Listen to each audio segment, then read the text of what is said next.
Oke. Cuman ya alhamdulillah Hmm. saya ini kalau saya bilang saya jadi polisi ini tersesat di jalan yang benar. Jadi Is. tersesat di jalan yang benar. Gimana Benar. tuh? Hei, gitu. Polisi juga manusia. Polisi Oke. bukan Robocop, ya. Iya, iya, iya. Polisi bukan apa namanya? Ngomong. Iya, Oke, polisi oke. juga bukan superhero. Siap. Pasti rasa takut itu ada. Tapi kan bagaimana kita mengendalikan, bagaimana kita Hmm. memanage rasa takut kita. Karena kalau ibarat kata saya pribadi nih, Hmm. kalau saya takut, Hmm. gimana saya bisa bawa anggota? Ya, kita nggak usah bicara deh soal sudut pandang warga terhadap polisi sekarang itu penilaian orang masing-masing. Siap, Tapi kalau menurut saya tugas polisi ya punya tugas sendiri betul. dengan tanggung jawabnya sendiri, dengan bebannya sendiri gitu. Sama aja siapapun saya kira punya punya porsi sama juga soal itu. Anak ayam Hmm. dipimpin macan, jadi Hmm. macan. Oke, Anak macan dipimpin ayam, jadi ayam. jadi ayam. Jadi mau gimana pun, ya pasti rasa takut ada. Cuman saya balik lagi, saya yakin dengan kemampuan anggota saya yakin dengan tim saya, Hmm. dan saya yakin bisa.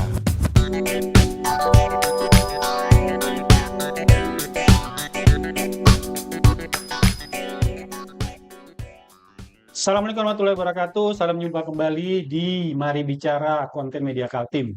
Ya, kembali seperti episode-episode sebelumnya, kita selalu tampilkan narasumber yang oke, yang asik diajak bicara, dan memang orang penting lah di Samarinda. Nah, kali ini kita datangkan orang yang saya bilangnya cowok gagah, jabatannya oke, AKP Diki Anggi Pranata. Siap, salah Mas Adi. Selamat datang di Media Siap. Kaltim, Bang. Akhirnya kesampean ya. Akhirnya kesampean. Setelah jadwal beliau kita minta sama Dimas, ayo kapan Kasat Reskrim ini? Ya, beliau ini sebagai Kasat Reskrim Polresta Samarinda. Siap. Sejak 2023. Di Samarindanya kita awal tahun, bulan Januari. Awal tahun. Oke. Ya, saya panggilnya Bang Diki. Boleh. Oke. Bang Diki, karena memang di setiap konten podcast saya, Bang, mau muda mau tua saya panggil Abang. Panggil Abang. Supaya kita kelihatan muda, Bang. Seumuran. biar seumuran. Ya. Yang kita mau obrol ini, Bang, sebenarnya hal ringan aja. Sebenarnya kan kalau kita obrolin pekerjaan pastilah sudah di media-media mainstream sudah ada semua. Kita pengen tahu sih sebenarnya Bang Diki ini siapa sebenarnya yang ngurusin banyaknya kriminalitas Samarinda itu, ternyata siapa sih gitu. Nah, untuk awalnya Bang kita pengen tahu, Abang ini aslinya orang mana? Saya ini aslinya Pujakusuma. Oke, Putra Jawa, kelahiran Sumatera. asik. Putra Jawa. Jadi saya lahir besar di Medan, tepatnya di Kota Binjai, Oke. ya tahun 91. Oke. Ini teman beliau yang baru menang kemarin lawan Eddie Boxer ya. Ya, salam dari Binjai. Bener. Nah, ya itu. Saudara berapa, Bang? Bersaudara Saya berapa? berdua. Jadi Berdua aja. saya anak pertama dari dua Pertama. saudara. Oke. Terus saya langsung agak loncat sedikit. Memang cita-citanya dulu jadi polisi, Bang. Kalau Atau cita-cita, mungkin rata-rata cita-cita anak-anak pengen Oke. jadi pilot kali. Jujur saja Sama memang lagi. cita-cita saya dulu jadi pilot. Oke. Karena saya membayangkan, wah, terbang satu kota dari kota lainnya, Benar. menemukan hal baru, bisa Benar. kulineran segala macam. Cakep. Tentu jadi banyak pengalaman kan. Oke. Cuman ya alhamdulillah, Hmm. saya ini kalau saya bilang saya jadi polisi ini tersesat di jalan yang benar. Is. Jadi tersesat di jalan yang benar. Benar. Gimana tuh? Hei, gitu. Keren. Alhamdulillah, saya dikasih rezeki sama Allah Hmm. jadi anggota Polri dan lulus Akpol tahun 2013. Oke. Nah, flashback dikit, Bang. Awalnya kok bisa tersesat di jalan benar ke polisi itu bagaimana? Habis dari sekolah SMP, SMA itu gimana? Dari SMP dulu, Oh, terus? jadi ketika saya SMP saya masih di Medan, ya Oke. di kota Langkat, Kabupaten Langkat tepatnya. Kemudian waktu SMA saya dapat kesempatan itu sekolah ke SMA Taruna Nusantara di Oke. Magelang. Iya. Itu boarding school, lokasinya di Magelang. Nah, di sana ini sekolahnya ini anak-anaknya siswanya itu dari Aceh ada, sampai Papua ada. Jadi se-Indonesia. Nah, di sana tuh saya baru terbuka mata saya, ternyata tidak hanya jadi pilot, Dunia Tapi itu tidak hanya jadi pilot. iya, dulu ceritakan saya pengen jadi pilot, ternyata banyak sekali kesempatan-kesempatan yang terbuka ketika saya masuk SMA TN ini. Oke. Saya ada senior dulu di SMA Taruna Nusantara itu tiap tahun ada namanya Stadium General. Hmm. Jadi tiap tahun senior-senior yang baru lulus melanjutkan studinya itu balik ngasih studi lah atau ngasih inspirasi lah ke Oke. adik-adiknya yang kita kelas 3 ini ke depan mau lanjut ke mana sih? Oke. Jadi ada yang universitas, ada yang IPDN, ada yang Akpol, ada yang Oke. Akmil, macam-macam. Nah, kebetulan saya itu dekat dengan senior saya yang masuk Akpol. Dia meyakinkan saya, Ini nih. ya, jadi dia meyakinkan saya, beliau ini meyakinkan saya, Dik, masuk Akpol saja. Kamu tinggal latihan, dipersiapkan fisiknya, disiapkan segala sesuatunya lah, kayak psikotes, kesehatan, dan lain-lain. Kebetulan kan kalau sekolah di boarding school itu kita udah nggak ngerokok kan, jadi kita aman saja kalau Sehat. kesehatan ya. Olahraga juga tiap pagi olahraga, fisik kan, pagi sore. Jadi memang cara persiapan insya Allah lebih matang lah kalau seperti itu. Oke. Jadi, wah karena saya ingin dekat dengan beliau kan, dekat dengan kakak asuh saya itu, saya mencoba tes Akpol. Dan Alhamdulillah Tuhan beri jalan, Iya, kasih rezeki ke saya untuk lulus menjadi anggota kepolisian. Akpol itu kan seleksinya kan ketat, Bang. Iya, alhamdulillah. Waktu berarti Abang dulu masuknya dari jalur Sumatera gitu. Gimana masuknya? Kalau bicara soal ikut tes Akpol ini, saya sebetulnya 2 kali mencoba. Oke. Jadi tahun 2009 saya lulus SMA, saya mencoba dulu dari Medan. Iya. Dari Medan saya coba, tapi kurang ada rezeki saya di sana. Oke. Jadi saya sempat gagal dulu. Iya. Tapi kan bukan berarti ketika kita gagal, terus kita menyerah kan gitu. Saya tahun depannya tahun 2010 coba lagi dari Jawa Barat. Alhamdulillah rezeki saya dari Jawa Barat. Oh. Oke. Nanti ini akan menjelaskan satu hal ya. Soal lolos itu berarti akan menjelaskan satu hal. Waktu itu dari yang mendaftar di angkatan Abang ada berapa siswa? Yang lolos berapa siswa? Dari SMA Taruna Nusantara itu total untuk Akpol ya. Untuk Akpol itu kita yang tes kurang lebih ada 50-an. 50-an. Tahun 2009. Oke. Ya. Itu yang lulus kurang lebih ada 21 ya. Kemudian di tahun 2010 otomatis kan saya mencoba lagi. Iya. Percobaan kedua. Itu masih ada kurang lebih pokoknya di angkatan saya masih ada 8 orang lagi. 8. Jadi yang nyoba 2 kali itu masih ada 8 orang lagi. Oke. Tadi sempat brainstorm, sempat cerita sama Bang Diki ini. Pekerjaan orang tua, Bang. Pekerjaan orang tua saya kalau almarhum ibu rumah tangga, kalau bapak kebetulan supir.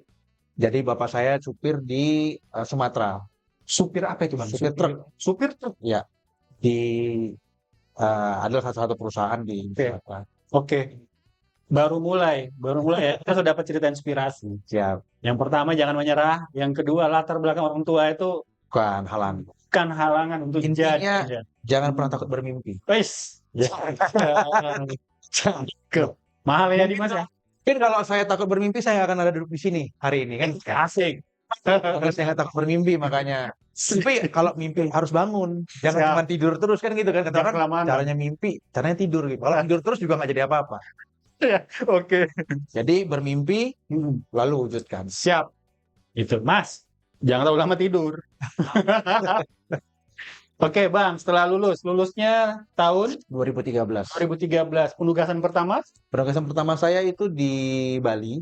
Oke. Ya, saya di Brimob Bali pertama selama 2 tahun.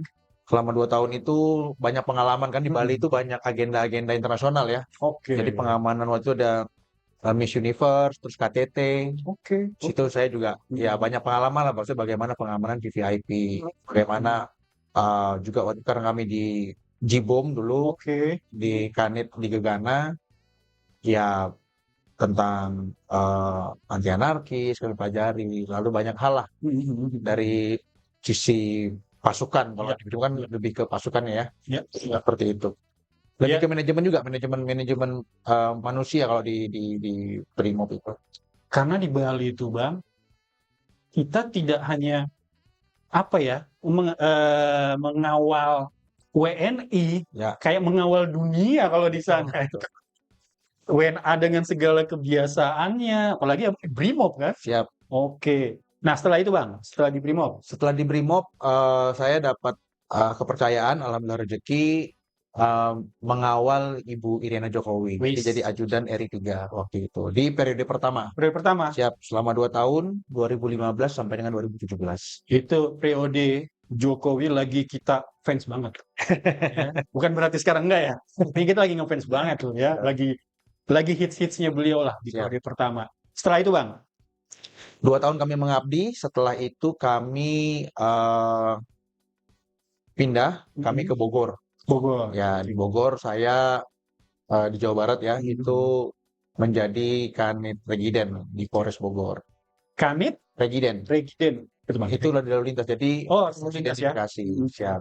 Yang mengurusi SIM, STNK, BPKB. Oke. Ya, kemudian berlanjut kami menjadi Kasat Lantas di Bogor juga. Bogor.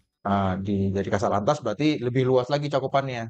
Ya, dari awalnya hanya mengawaki eh, SIM, STNK, BPKB, kemudian ada dari Laka, Oke. kemudian di Kiasa, terus ada juga apa namanya Turjawali, pengawalan. Jadi makin luas. Jadi dari awalnya hanya mengurusi SIM PKB, kemudian kita mengawaki Ya, lalu lintas secara keseluruhan. keseluruhan. Awalnya cuma dokumen. Ya, awalnya hanya dokumen, dipegang Dokumen. meja. Oke. Setelah itu kita, ternyata mempelajari lebih berkembang lagi, lebih. Oke. Nah, setelah dari Bogor, kemarin akhir tahun 2023 saya pindah ke Kaltim. Oke. Di Kaltim saya mencoba untuk lebih mengembangkan diri lagi, bahwasanya polisi ini juga harus mumpuni di bidang penyidikan. Akhirnya saya mengambil jalan sebagai penyidik reskrim. Nah, Beda lagi dia. siap. Jadi begitu masuk ke apa namanya Polda Kaltim, saya berdinas di Direktorat Kriminal Khusus ya di Tipiter. Oke. 2023 berarti ya? 23. Kemudian Nah, masuk ke Samarinda itu kemarin kan awal tahun. awal tahun. Ya. Oke, Bang. Sebelum kita ke Samarinda, Oke. nah ini ke dua periode yang sakral itu, Bang. Yang mengawal jadi ajudan ibunya. Ya, siap. Itu kan pasti protokolnya berbeda ya. Ya. Berbeda. Terus, ya kalau yang saya tangkap, apa ya namanya, kita ngawal emak-emak nomor satu di Indonesia. Itu gimana dengan segala itu-itunya ya. Itu gak ribet Bang ya. Alhamdulillah saya Nah, tidak pernah merasa keribetan atau oke. kesulitan ya, karena ibu ini orangnya sangat apa ya, sangat keibuan. Sangat kedua. Jadi nggak pernah yang minta aneh-aneh, nggak pernah ribet lah, artinya harus begini enggak. Oke. Ibu tuh sangat mau semuanya simpel justru. Jadi justru di sini kita dituntut untuk mampu berimprovisasi di waktu yang cepat gitu ya. Saya kan di bidang pelayanannya, Oke. saya ajudan. Saya didampingi oleh Pas Pampres. Iya. Pas Pampres ini bidang keamanan. Iya. Jadi saya tektokan terus nih, saya, kemudian Sepri, kemudian dengan Pas Pampres bidang keamanan. Jadi kita langsung tektokan. Iya. Ibu misalnya mau ke titik A, ya kita harus langsung mainkan, bermain di sana. Iya. Mulai dari kita siapin tempat dan lain-lain. Karena memang justru beliau nggak berkenan kalau sampai kita mengusir orang atau steril segala macam terlalu berlebihan, nggak. Beliau justru pengennya membaur. Oh gitu. Ya, Apa nggak repot justru dia membaru itu kalau orang tiba-tiba langsung berkerumun gitu Bang? justru beliau senang. Justru beliau tuh melayani masyarakat, ya pengen foto mau apa. Justru di sini kayak kitanya dari petugas ini yang berusaha justru untuk khawatir ya. menjaga gitu kan. Oke. Jadi ya kalau kita bilang, wah, kita harus siap jadi tameng hidup lah bahasanya kan. Tapi tetap makanya contoh kayak kita ke bandara, ibu selalu menggunakan ekonomi. Iya. Tiket ekonomi. Ibu kalau berangkat ke Solo gitu, Iya. kayak ekonomi. Jadi dengan penumpang lain membaur semua. Menunggu pun nggak mau di VIP. Oh. Menunggu pun dia di ruang tunggu sama seperti itu. Terus jadi kayak Bang Diki sama teman-teman sterilin area Duduk Bang? aja, Enggak? duduk. Enggak, tetap jadi Gitu. tetap normal saja berjalan seperti biasa. Kita duduk sekitar. Nanti kalau misalnya ada yang mau foto dan lain-lain ya, Ya itu yang diatur lah ya, diatur diatur. lah. Oke, oke. Ah, Bang, kan kita ngelihatnya Bu Iriana ini kan di TV itu kan diem aja orangnya diem, nggak banyak ngomong. Memang kesehariannya seperti itu atau gimana? Oh ya, ibu sangat, ini saya bilang tadi, Seperti ibu-ibu pada umumnya. ketika Hmm, ada di sekitar ibu, ketika saya naik dinas, dan saya yakin semua ajudan pun merasakan, oke, kita seperti melayani ibu sendiri. oke. Ya, ibu Hmm. ya nawarin makan, Mas, ayo kita makan, Mas, ayo kita ke sini dan Hmm, lain-lain. Gitu. Jadi hmm. banyak eh, kami pun jadi tidak tidak ada ngerasa Wah ini apa ibu ya, negara nih, ya enggak. ngerasa yang kayak tertekan untuk melayani tidak. Jadi ya mengalir saja kita melayani melayani ibu saja gitu. Berarti sama dong kayak ibu-ibu lain maunya dia pengen tiba-tiba pengen secara random pengen belanja di kawal gitu atau dia ada ikut protokol atau gimana? Oh, nggak pernah ya, Hmm, tapi nggak sering gitu. nggak Ibu sering ya. ibu pasti ngabarin, Mas, kita setelah ini mau ke sini ya. Oke, oke. Oh ya Bu, dipersiapkan. Iya, iya, Contoh kan iya. pasti tentu nyiapin kendaraan. Terus Iya, juga iya. pasti kita ngontek yang di sana untuk mendahului lah, Iya, setidaknya iya, iya. untuk advance kan, memastikan kondisinya tidak terlalu berjubel Oke. segala macam. Hanya seperti itu aja, tapi berjalan aja. Kita paling yang awal nanti melekat dua orang pas pampres, kemudian saya sama satu satpam.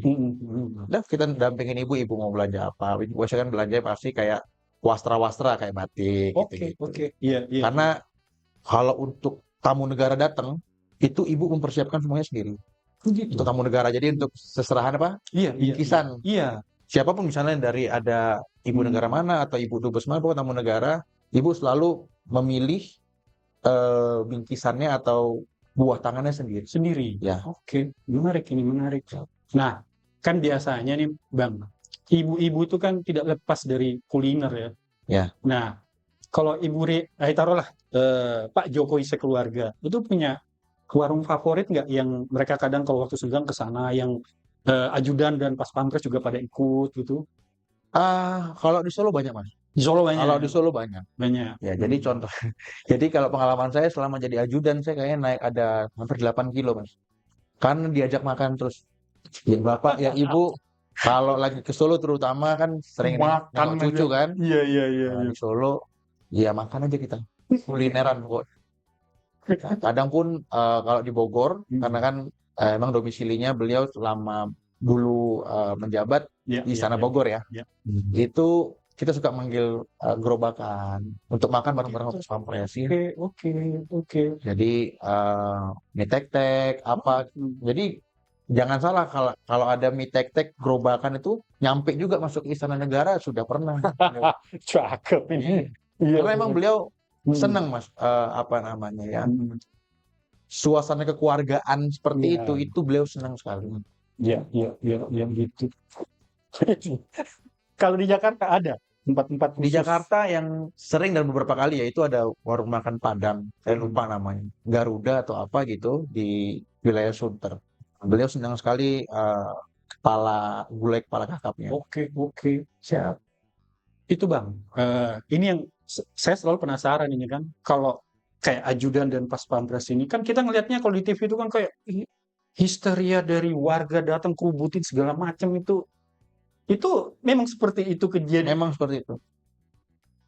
Jadi kita biasa pengalaman kan berlapis mas, Iya, berlapis iya, dalam iya. artian sebelum kita turun itu sudah ada tim duluan, Oke. namanya Pamtirai. Nah Hmm. Pamtirai ini berusaha untuk menghalau pertama lah. Iya. Jadi kalau pernah ada yang lolos ya baru ada kita, Hmm. gitu. Bang, selama jadi ajudan, Ya. apalagi ajudannya ibu ya, Nah, saya sih di pikiran saya sih kalau ngelihat ibu-ibu ya anu aja ya namanya ibu-ibu ya. eh, Pengalaman paling berkesan tuh Bang, selama dengan ibu kira-kira ada nggak yang berkesan banget tuh sama ibu? banyak banyak banget. Banyak ya. Ya, jadi kayak saya bilang tadi, Oke. eh, ibu selalu mempersiapkan segala hal detail itu sendiri. Oke. Jadi ibu yang suka milih, terus juga nanti kita belanja bareng. Dan yang berkesan buat saya itu, ibu tuh nggak lupa sama kita, sama kami, Oke. ajudannya. Jadi kayak beliau kalau udah beli sesuatu pasti nginget buat istri Oke. saya, Iya, iya, buat iya. istri ajudan yang lain gitu. Iya, iya, iya, iya, Jadi iya. selalu nyiapin juga buat kita buat spree. Oh, iya, iya, Ya, iya. itu ya buat kami hal luar biasa ya karena saya balik lagi saya bilang saya berangkat tadi dari desa, Oke. Mm-mm. mimpi pun saya nggak berani untuk Mm-mm. bisa di posisi itu. Tapi Iya. alhamdulillah balik lagi Tuhan ngasih saya jalan, Tuhan ngasih saya Mm-mm. rezeki untuk saya bisa menjadi Mm-mm. ajudan seperti itu. Jadi ya buat saya itu sangat-sangat berkesan. Oke, Ya, oke. Tapi untuk jadi ajudan itu kan seleksinya seleksi, ketat seleksi. ya, ketat Ya, ya Bang ya. dari Polri, kemudian nanti Hmm. dari Polri berangkat ke Hmm.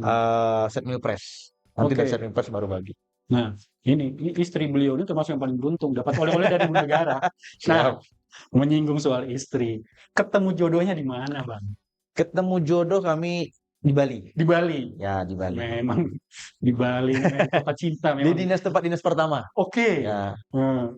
Maksudnya gimana tuh? Dia warga Bali, dia turis, dia apa, dia oh enggak. gimana? Jadi istri saya itu orang Aceh, Oke. tapi waktu menempuh pendidikannya di Australia. Hmm. Nah, Hmm. saya kebetulan punya teman saya ini temannya istri. Yes. Ya. Nah, ngabarin, Dik ini ada teman saya mau cari aset di Bali, Bali. tolong temenin ya, tolong Oke. dampingin. Nah, karena kebetulan istri saya ini dulu waktu di Australia itu bisnis properti. Oke. Jadi kayak sewa aset tahunan, Hmm. kemudian dia di manage sama dia jadi sewa per hari. Oke. Airbnb Oke. nama ada kayak aplikasi Hmm. seperti itu. Hmm. Nah, itu berkembang di Australia.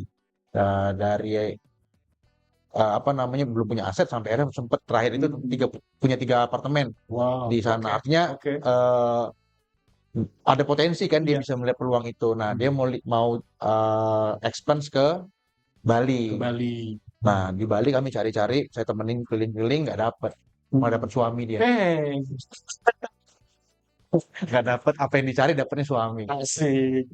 Nggak bisa kajian jodoh itu Bang ya. Ya, Nah, ketemu di Bali, terus nikahnya di nikah di Jakarta. Jakarta. Waktu jadi ajudan itu saya nikah. Oh, waktu aja dia aja. Ya. Alhamdulillah ibu datang. Hmm. Kemudian yang jadi saksi menikah juga waktu itu Pak Hadi Oke. Cahyanto, Oke. mantan Panglima. Iya, iya, iya, iya. Karena beliau waktu saya apa namanya itu jadi Setmilpres waktu itu. Oke. Ya. Oke. Terus nikah tinggalnya? Waktu itu kami kan semua perangkat itu disediakan rumah dinas. Oke. Itu di daerah Selipi. Sleepy. Jadi kami waktu menikah, kemudian kami tinggal bersama di sana. Oke. Nah, kalau menetapnya Bang Diki di mana? Rumah pribadinya di mana? Rumah pribadi saya, domisili saya di Bogor, Bogor. Bogor itu Jawa Barat ya? Jawa Barat. Nah, itu tadi menjelaskan yang pertama tadi ya. Siap. Menjelaskan soal Jawa Barat tadi. Nah, oke, Bang. Ini saya selalu tanya sama apa ya, orang penting yang datang ke Kaltim. Saya selalu tanya, perbedaan dari dia ketemu sama orang di luar sama orang Kaltim itu seperti apa? Nah, apalagi Abang ini Bang Diki kan pernah di Medan. Kita tahunya orang Medan itu kan agak Keras. keras. Nah, ketemu di Samarinda orangnya yang lebih beragam nih. Gitu. Terasa nggak perbedaannya itu? Saya rasa setiap daerah itu Punya ciri punya khas sendiri ya. punya warnanya sendiri lah kalau Oke, kita bilangnya, oke, punya siap. warna.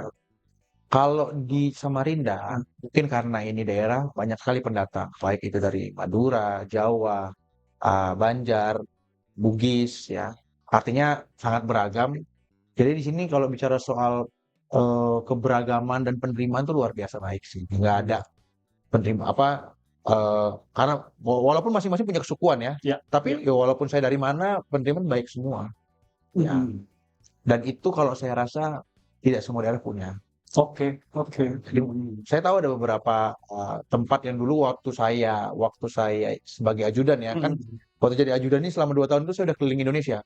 Oke. Sampai ke Atambua Belu pun saya sudah.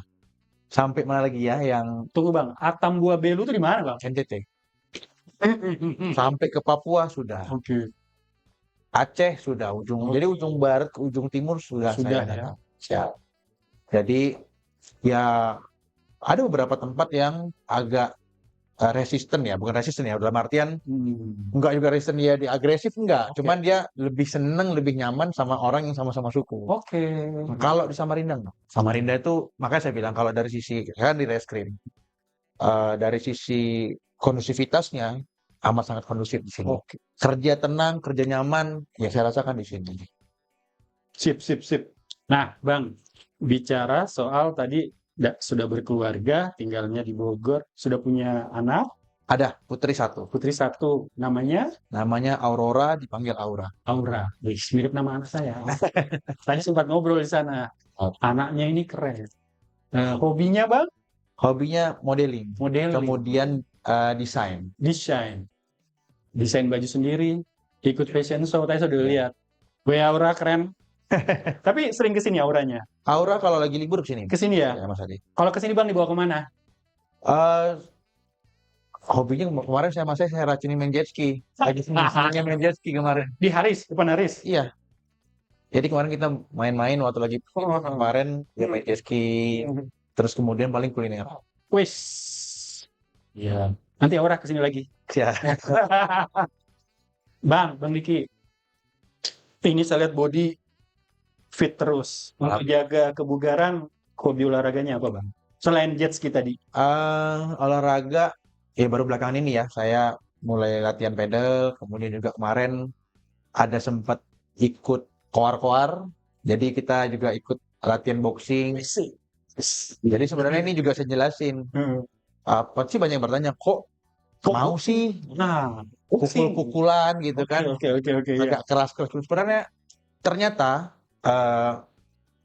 saya melihat boxing itu sebagai sebuah terapi, karena di situ tidak hanya sehat, tapi kita bisa menumpahkan apa yang harus ditumpahkan. Menumpahkan kekesalan, Bang ya. Jadi saya anggap itu saya dapat dua manfaat gitu loh. Ya. Jadi ya sehatnya dapat, kemudian juga saya pun jadi sejak saya boxing itu saya berhenti ngerokok. Wih, asik ini. Karena waktu saya sambil latihan boxing sambil ngerokok bengek saya. Terasa, Bang. Bengek. Terasa asli. Jadi ya udahlah saya pikir biar saya juga fit, ya saya jadi mengurangi rokok. Terus kemudian saya ikut koar-koar kemarin juga sebagai wujud dukungan saya. Karena mungkin banyak yang belum tahu bahwasanya banyak atlet-atlet berbakat, berpotensi hebat dari Samarinda. Oke, Bang. Jadi untuk menunjukkan dukungan itu saya ikut. Cocok. Saya ikut meramaikan, oh ini loh, seru loh ini, kayak gitu loh. Jadi supaya apa? Supaya masyarakat pun mendapatkan selain hiburan ya, juga dapat atlet-atlet muda itu dapat wadah. Dapat juga, oh ada wadahnya untuk bisa berkembang ke level nasional, mungkin wakil Indonesia gitu loh. Latihannya di mana, Bang, kalau boxing? Kalau saya private. Private ya? Ya. Wih. Sama Mas Oji. Mas Oji. Mas, nanti kapan-kapan sparring. Biar kekesalan beliau kan ke kamu kan. Saya cuma rasa kesel, Mas. Jadi ya kadang kan kita perasaan itu kan nggak cuma marah, nggak cuma kesel, cuma ketika yang saya rasakan ya, ketika saya turun dari ring itu, saya menjadi orang yang baru karena udah lepas semua plong semua.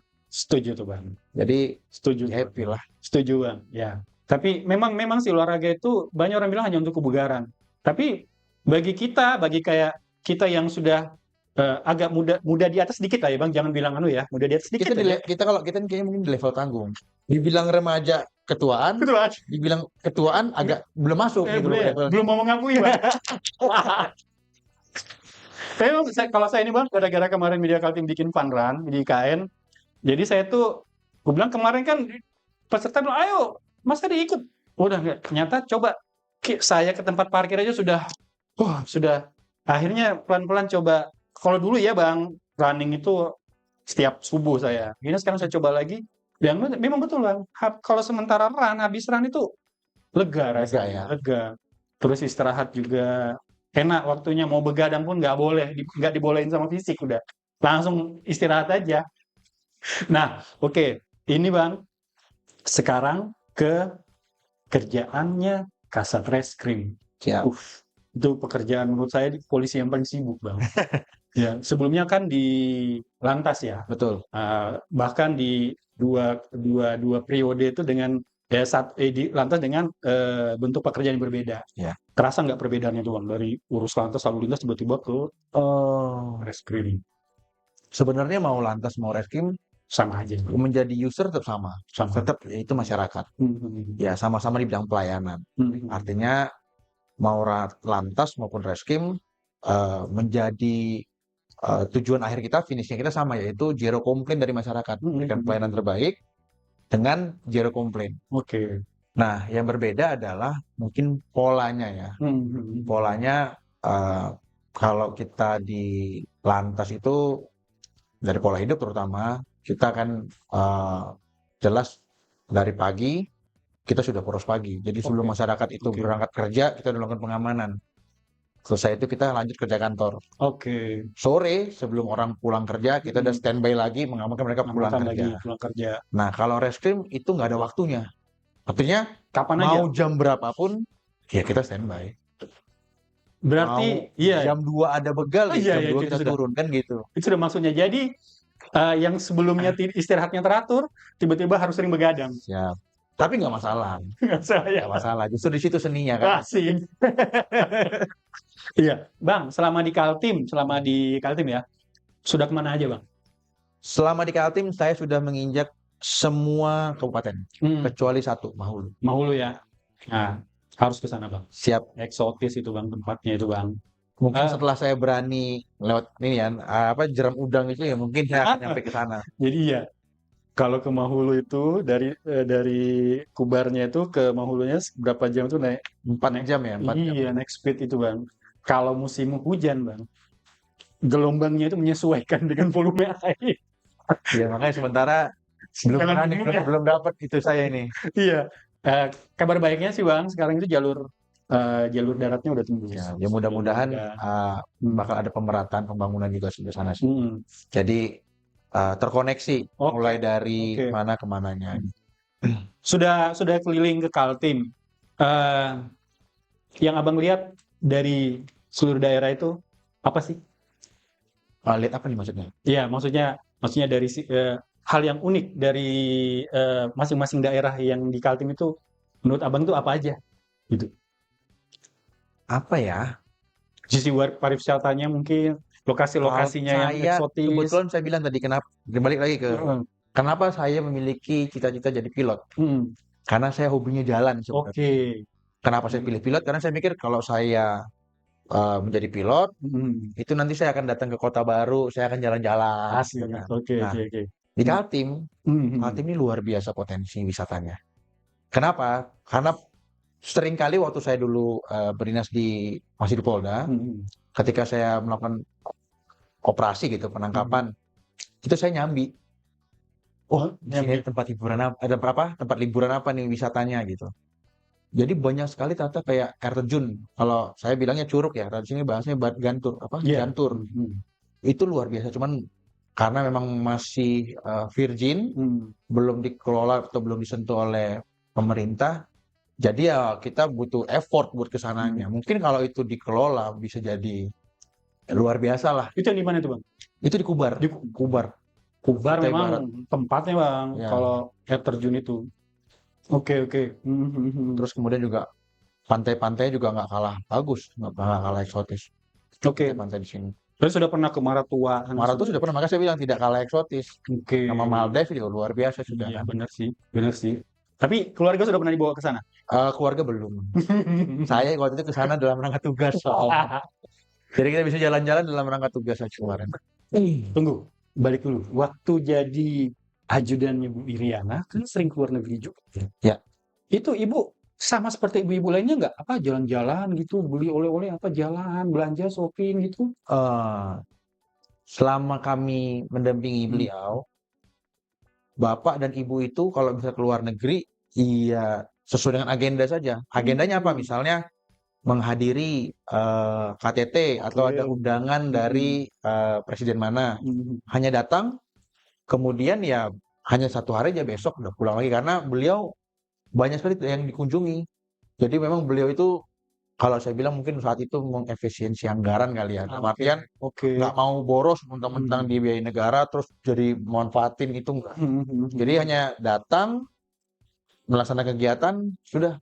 Jadi kita yang curi-curi. Jadi kita curi-curi dalam artian begini.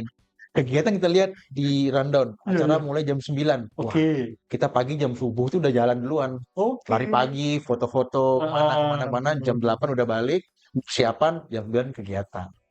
Terus ibu misalnya bapak ibu sudah masuk ke bilik malam, udah habis itu kita sama Supri biasa itu jalan-jalan keliling sekitar penginapan, sekitar hotel gitu. Gitu. Jadi Jadi nggak pernah yang langsung. sengaja ke luar negeri untuk jalan-jalan, belum pernah.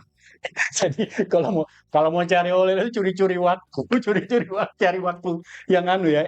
Artinya. Biasa kita titip sama ini, titip Hmm. sama tim advance. Jadi Wis. kan ada tim advance kan kalau misalnya mau kunjungan tuh ada orang yang Yang mendahului, mendahului.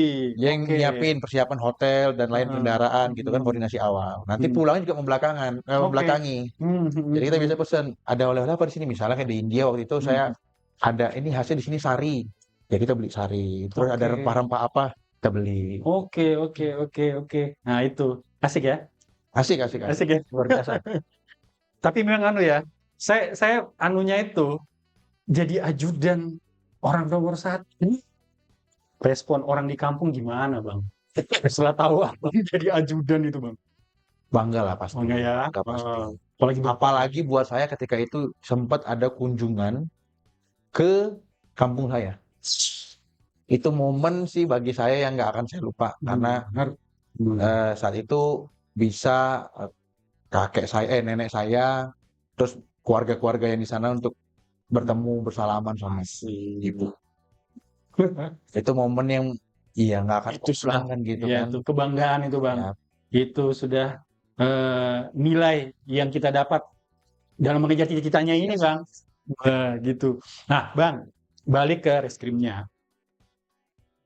Semoga saya nggak salah, tapi kayaknya belakangan ini dapat penghargaan, Bang ya. iya. Dari 1 Juli kemarin. 1 Juli kemarin. Oke, penghargaan apa itu, Bang? 1 Juli kemarin dari Satreskrim ya Oke. kami dapat penghargaan dari 2 lembaga, yaitu dari Komnas Anak, kemudian dari Rekor Muri. Oke. Jadi penghargaannya skala nasional. Kalau internal sendiri pun ya kami tentu dapat juga dari Polda kan, dari Polda, dari Polres itu dapat dari penghargaan. Nah, penghargaannya apa?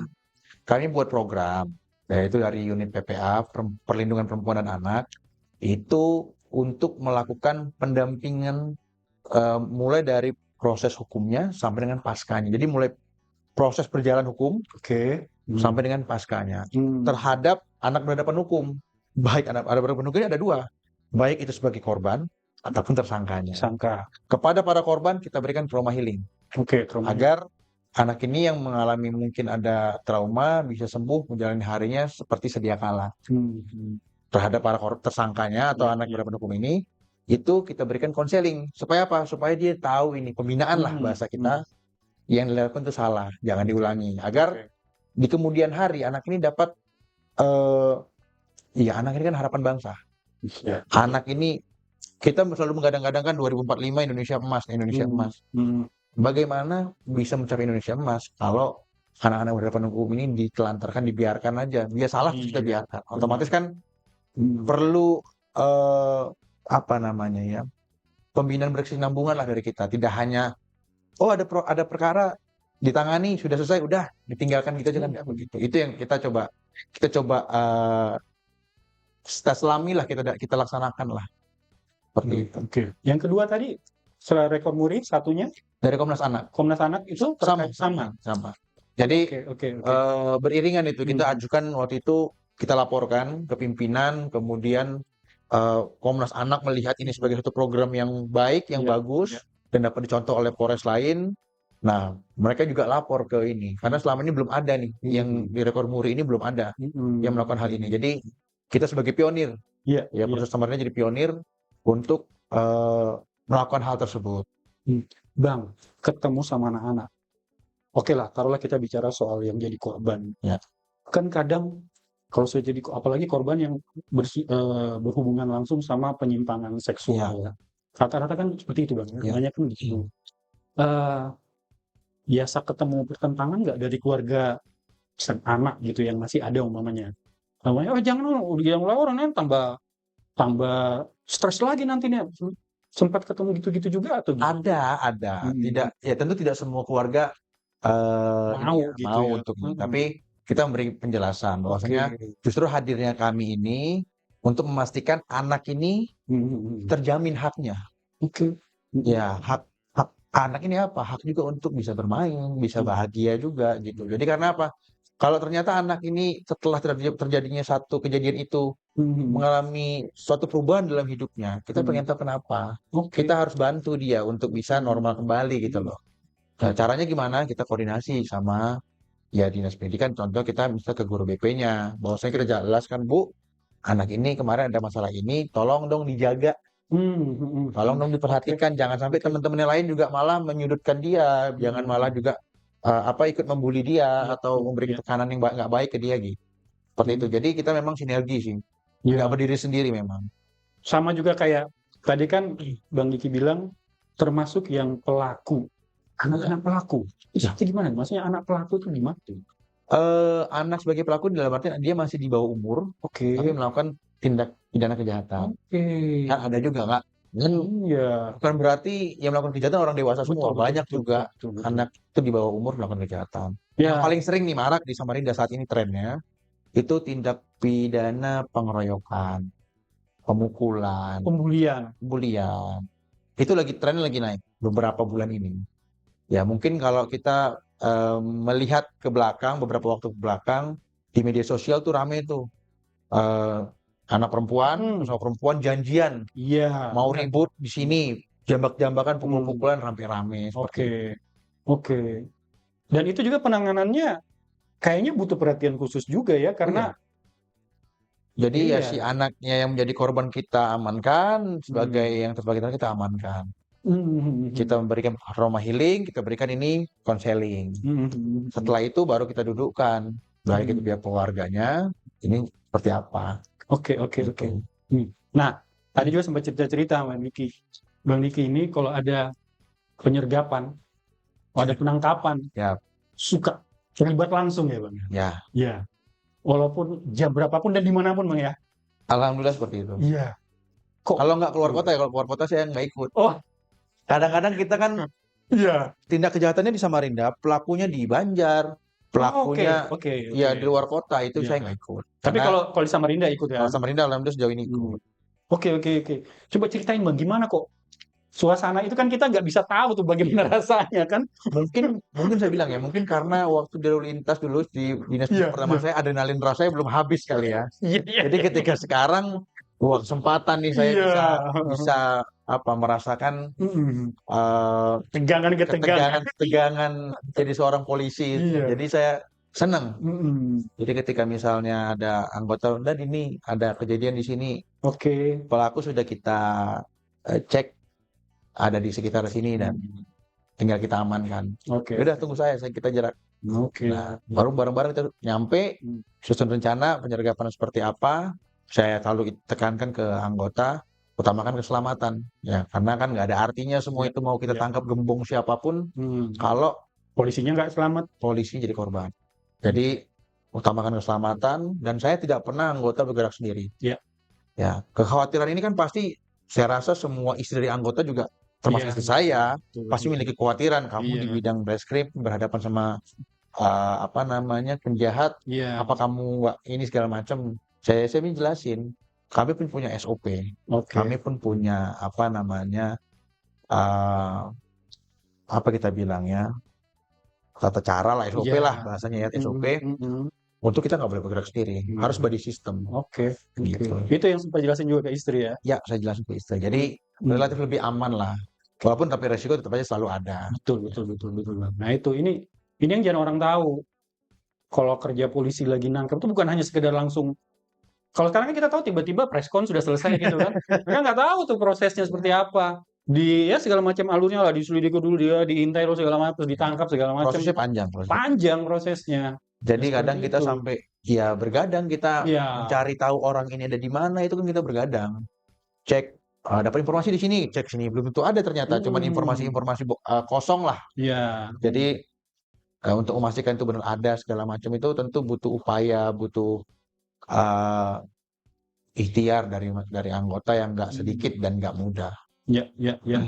Tadi juga saya sempat cerita sama Bang Diki. Bang Diki kan pernah di kota di kota lain lah ya, Siap. tugas kota lain itu saya tanya, Bang, kira-kira tingkat kriminalitas di Samarinda dibandingkan dengan di daerah lain itu seperti apa sih gambarannya, secara gambaran dari sudut pandang beliau aja. Dari sudut pandang saya pribadi, ya Hmm. alhamdulillah, ya kita sama-sama patut bersyukur lah. Samarinda ini bisa dikatakan kota yang nyaman untuk ditinggali, aman untuk kita beraktivitas. Oke, Relatif lebih sangat kondusif lah. kondusif Mas Ya. Irfan ya. Oke, Bang, ini sekarang di Reskrim Samarinda. Sebagai polisi, apa hal yang belum kesampaian dari Abang? Apa ya?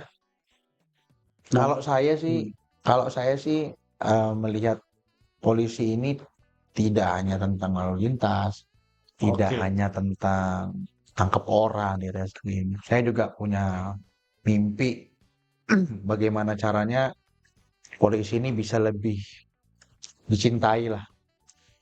Kan kita selalu punya slogan ya, punya tagline lah, Polri hadir untuk masyarakat. Nah, saya itu, ini saya lagi ada sedikit bocoran, Asik, ya kan? asik. Bocoran Terpancing sedikit, juga bocoran beliau. sedikit. Oke, oke. Project Hmm. buat apa ya? Sebuah lagu lah Asik. tentang Polri. Oke. Karena harapan saya teman-teman masyarakat dapat juga melihat bagaimana pengabdian, pengorbanan yang dilakukan oleh teman-teman polisi di lapangan. Ya.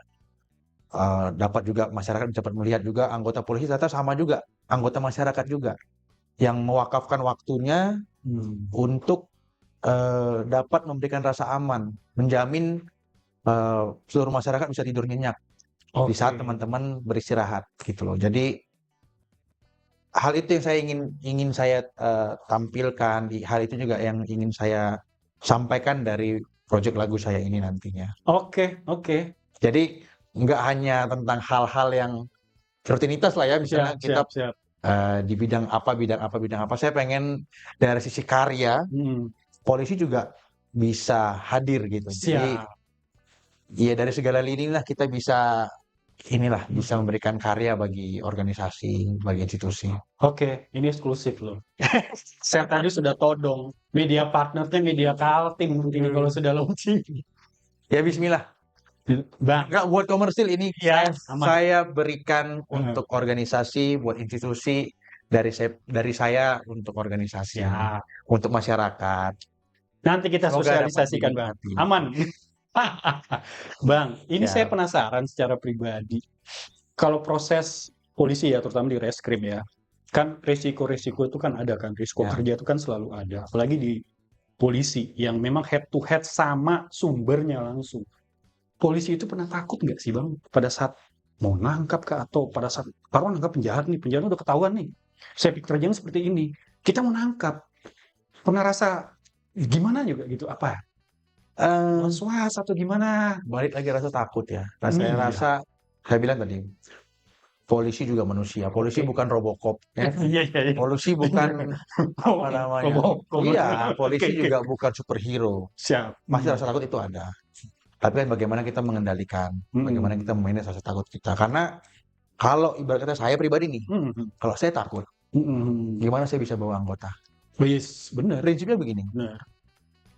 anak ayam dipimpin macan, jadi macan. Oke. Anak macan dipimpin ayam, Jadi ayam. jadi ayam. Jadi mau gimana pun, ya pasti rasa takut ada. Cuman saya balik lagi, saya yakin dengan kemampuan anggota saya yakin dengan tim saya, dan saya yakin bisa. Jadi yakin dulu. Nah dengan itu kita kan harus diiringi dengan plan ya, dengan perencanaan yang juga yang matang. Nggak yang tanpa perhitungan juga saya rasa nggak tepat juga kan, karena kan kita bawa nyawa anggota kan gitu. Benar Bang. Oke. Ya, gimana? Asik kan ngobrol sama beliau ini kan? Siap. Cuma kalau kita ngobrol terus nanti beliau udah kerja.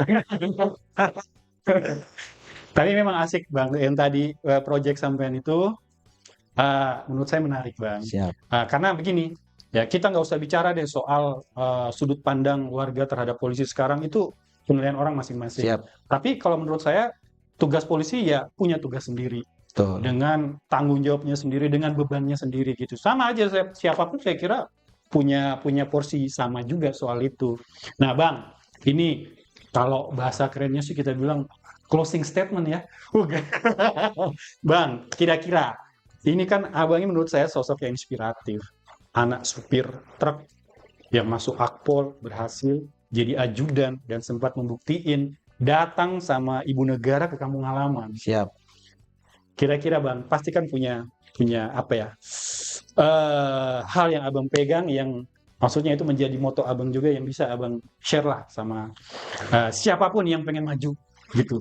Silakan Bang. Mungkin sudah saya sampaikan di awal, Bang, bahwasanya kita jangan pernah takut bermimpi. Ya, karena saya bisa di titik ini karena saya nggak pernah takut bermimpi. Jadi saya menjadi anggota polisi, saya menjabat tadi sebagai ajudan, sampai menjadi saat ini berdinas di Samarinda, itu karena saya berani mengambil langkah. Saya berani melangkah. Kita tidak pernah tahu rezeki kita itu ada di pintu yang mana. Jadi dimanapun itu berikan yang terbaik. Ya. Ya, insya Allah Tuhan kasih hasil yang terbaik. Keren. Ya. Oke. Thank you Bang Diki. Siap. Segala macamnya ceritanya menarik sekali. Episode selanjutnya kayaknya kita harus di Warkop deh Bang. Boleh. Sambil hahahinya kita sambung di Warkop. Ya, makasih Bang Diki. Siap, sama-sama. Untuk kesempatannya berbagi sama di Mari Bicara Media Kaltim. Oke, itu tadi perbincangan kita ya dengan Bang Diki. Semoga bermanfaat, bisa diambil hikmahnya. Sampai jumpa di episode selanjutnya. Assalamualaikum warahmatullahi wabarakatuh. Salam. Makasih Bang. Ya, jangan lupa di sini.